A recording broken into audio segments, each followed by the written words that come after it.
Welcome back, YouTube. Got another Mike B YouTube channel, Range Sexy Time. Today we've got the Carcano model 1891 infantry rifle. It was developed in 1891 in Italy. And this thing's pretty cool. Most of these got cut down into carbines before World War II, so it's kind of unusual to see a longer rifle. You'll see a lot of the ones that were modified during World War II as well, and the 9141s, I think they are. And they're a little bit different, but I'm going to focus on this one today, the model 1891. When it came out, there was a lot of politics going on in Europe revolving arms manufacturing after the French came out with the 1886 Lebel and everything, their smokeless powder cartridge. And this thing was kind of the result of political tension. While most of Europe was using the Mannlicher style with the magazine and everything and the Austro-Hungarian design, and there was kind of like the Gewehr 88, like you've seen people have. This thing was kind of a result of them not wanting to adopt a weapon that was used by one of their enemies, which is Austro-Hungary. They weren't really on good terms with them. So in 1891, they came out with this rifle, which utilized a lot of the same kind of characteristics of a Mannlicher, but it still wasn't. The bolt's different, even though it's similar to a Gewehr 88. And you know, there's just a lot of differences that if you're a super gun nut, you want to really get into it, you can. But I'll just kind of point it out. If you see up here, it's not like a Gewehr 88 style safety and everything. The safety's right there. You push in and pull back, and now the bolt won't cycle, and it's unsafe. Whereas the Gewehr 88 had like a more of a Mauser style flip safety. This is kind of cool because when it was engaged, you can't see the sight, so it kind of let the shooter know that your weapon's unsafe. So kind of like the half safe on the later Mausers. The bolt itself is pretty simple. It adopted the Gewehr 88 style locking lugs, and it's just a very simplistic bolt. It comes apart a little bit similar to the Gewehr 88 bolt, but it's still different. But you can kind of tell the similarities, yet it's its own design. The sights are taken from the old Vetterli rifle.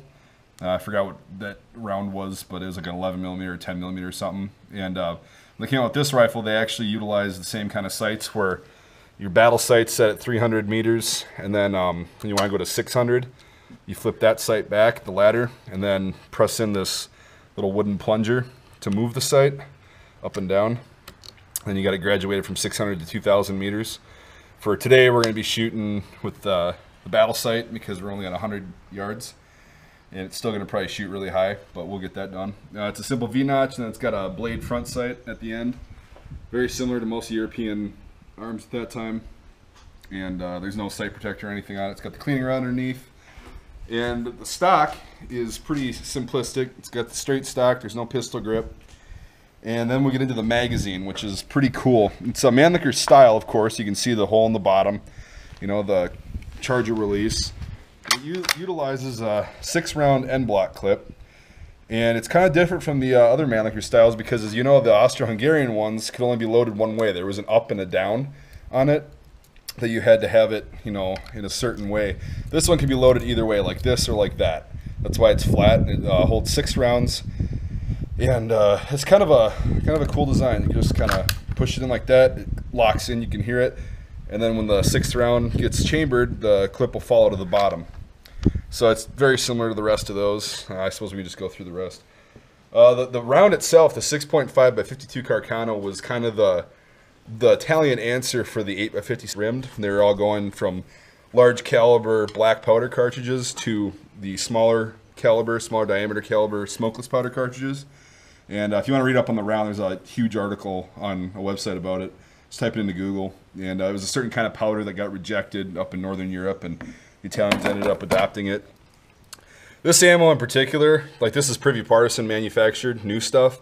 The original bullet, you've probably seen it, it's a really long round-nosed bullet, and it's, I think, 160 grain, where this is 139, pretty sure. This is also a 264 diameter bullet, which these rifles were made for a 268 diameter, which is the big long one. Looks like a I don't even know what it looks like. It's just like a torpedo. It's just huge. But these are more small, and this is a boat-tailed Spitzer round.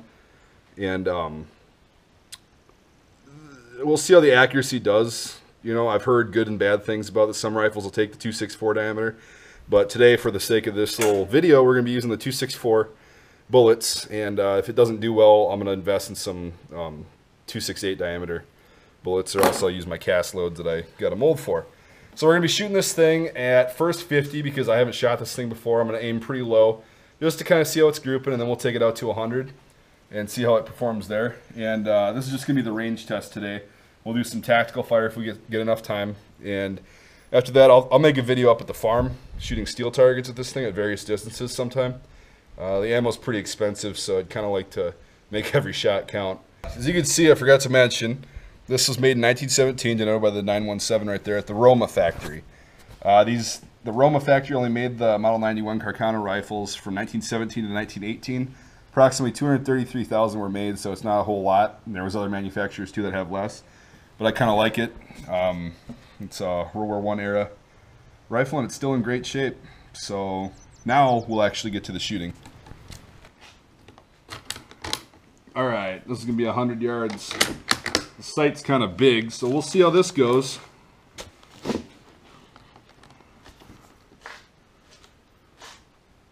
I'm gonna aim at the bottom of the paper.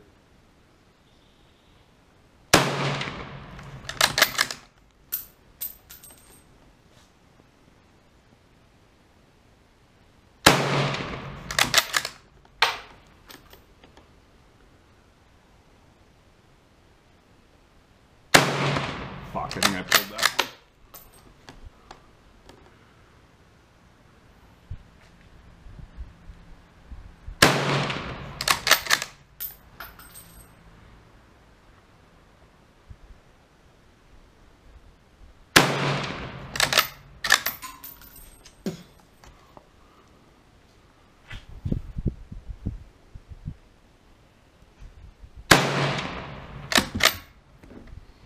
All right, let's go check that out.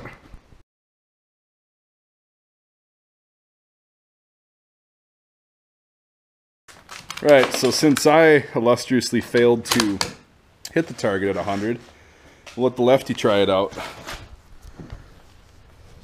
It's on the left, right? No, it's on the left at 100, the orange one.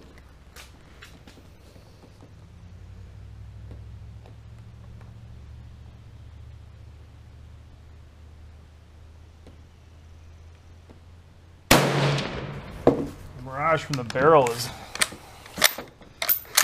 pretty intense.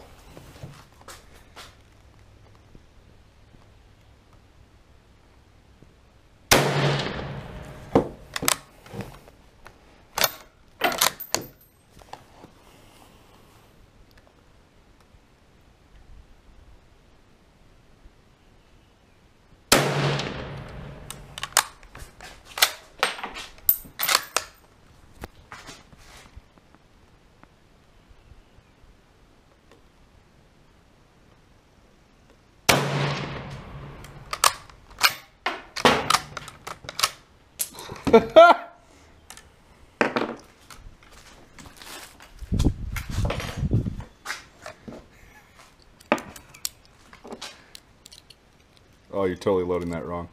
Gotta load them in from the end. What's the matter? Like, That's good. okay.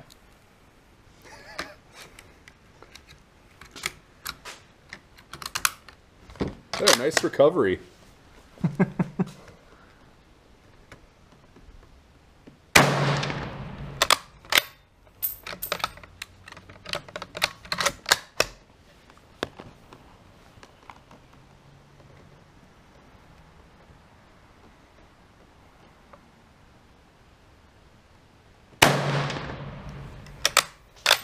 All right, shall we go down and see how you did? Yep.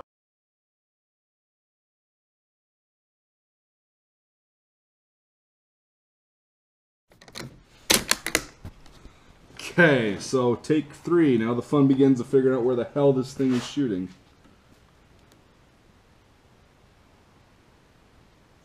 I aim down at the bottom of the target below it.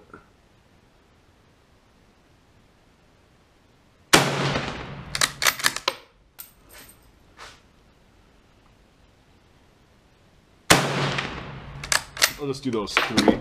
Check it out. So I'm going to try aiming high.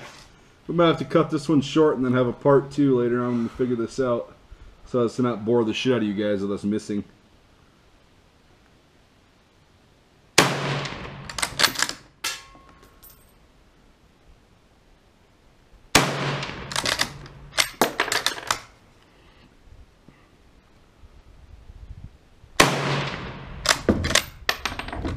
All right. So we didn't have much luck with this thing at 100 yards today. Partly my fault because I didn't bring out a silhouette target that I usually do for the sighting in to see where the thing's hitting a high or low.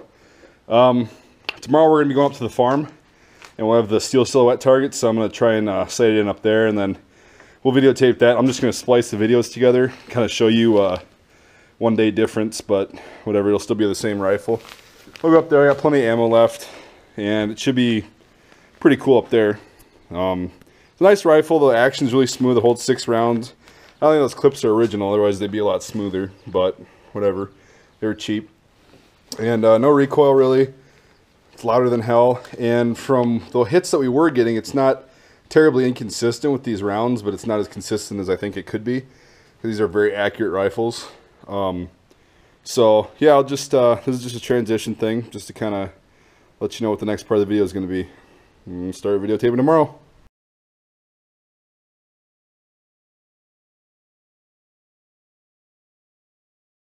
Okay, so we're back. We're up at the farm. It's the day after the miserable fail at the range where we couldn't hit the target, or I couldn't hit the target at 100 yards.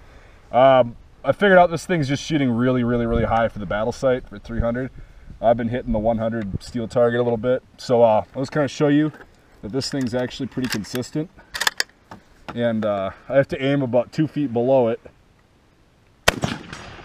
and it'll hit it. So eventually we'll kind of take this out farther. I just kind of want to show you the close range stuff now. It's actually really easy to shoot, even with the 264 bullets. So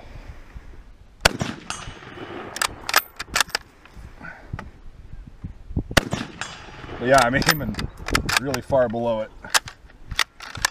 Come on, baby. These clips suck. I think they're aftermarket. Come on, baby. There we go. So there's 6 out of 6 where I hit at 100 yards. Not really taking my time. I don't really know where the 170, we're supposed to be aiming for that, so I'll just aim a little bit below it and see if we can hit the 170. Damn it. Fumble fucking with this clip. Alright, so I hit it, so I don't have to aim as far below it on the 170, but still hit number 2.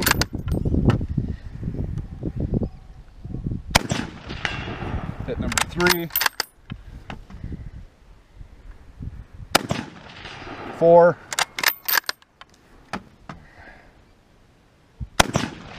5. And 6. So there, the Carcano M91 infantry rifle is actually a pretty damn good firearm. I hit all 12 rounds at 100 and 170. Pretty fast too, like I was just kind of acquiring a target, pulling the trigger. Trigger sucks on it, it's a 2-stage military trigger, but kind of get used to it. The sights are battle sights, so they're really big and easy to use. But yeah, you just kind of had to aim a little lower. We don't have our 360 set up today. We only have the 960, the 100, the 170. But maybe someday we'll get a 300 or 400 set up and I can kind of just aim where I want to hit instead of aiming below the target. But we'll conclude this video and, or not conclude it, I'll just do some more standing fire and stuff and kind of edit that in just to show you.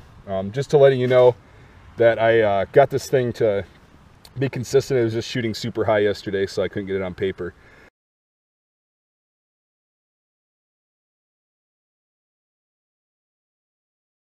Okay, so I flipped the leaf back here to 600 yards. It's actually at about 4 or 550. So I'm going to see if I can hit the 500 yard target with this thing. I'll flip this around really quick. Like a super sniper. All right.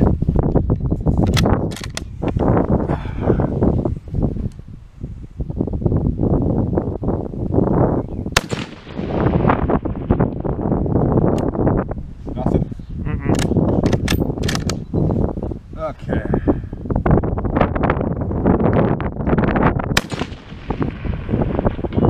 Holy shit, nice. You got to hit. I was just aiming right below it, like just at the very bottom of the target.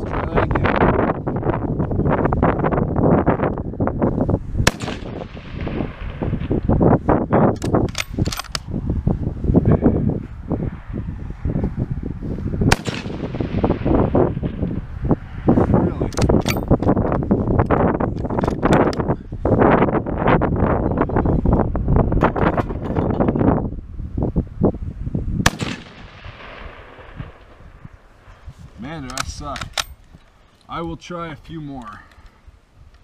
Got one hit at 500 yards. That's pretty good.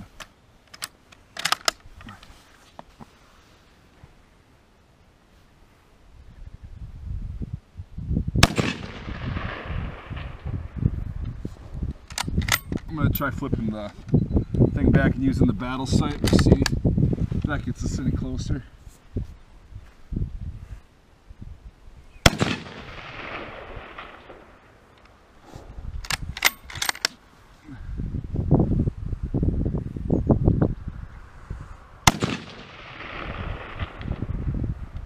Damn, man. I don't know how I hit that one. I was just aiming right below it. Now I'm aiming below it again, and come on, bitch.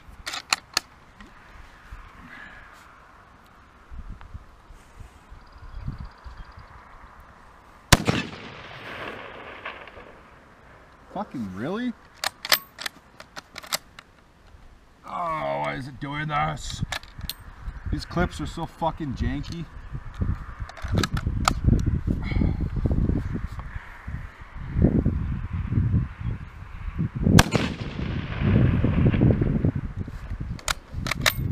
Now this is starting to piss me off.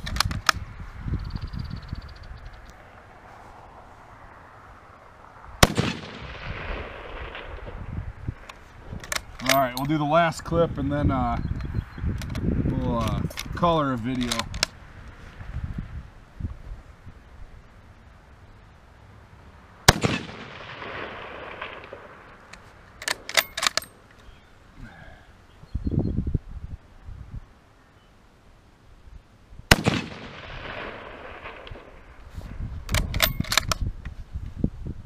Alright, I'm just going to try aiming right at it.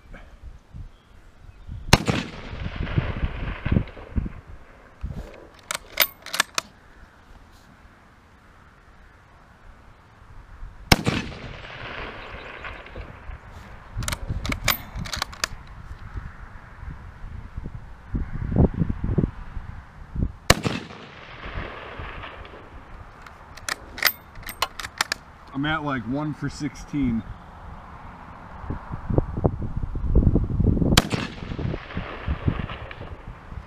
God damn, really? Well, that concludes the Carcano video. It's probably just me shittily shooting because I'm sure this thing can, you know, do some damage. I got 1 out of 17. Again, it's a nice rifle, and I'm kind of glad to have it in the collection. It just shoots really high at close distances, but that's not a problem. So yeah, as always, thanks for watching. Go ahead and subscribe and everything. So, What are the 3 lessons learned here, Mike? you're a shitty cameraman. You probably couldn't hit the target either, and you're a douche. No, that is, the M39 is superior to the Carcano. JFK was not killed by Lee Harvey Oswald, and police are natural-born shooters over military. That ought to get a few people riled up. Yeah, yeah. That's why you don't show your face, you fucking coward. Undercover. Thanks for watching, everyone. We'll I'll take him out back now and beat the shit out of him in the back 40.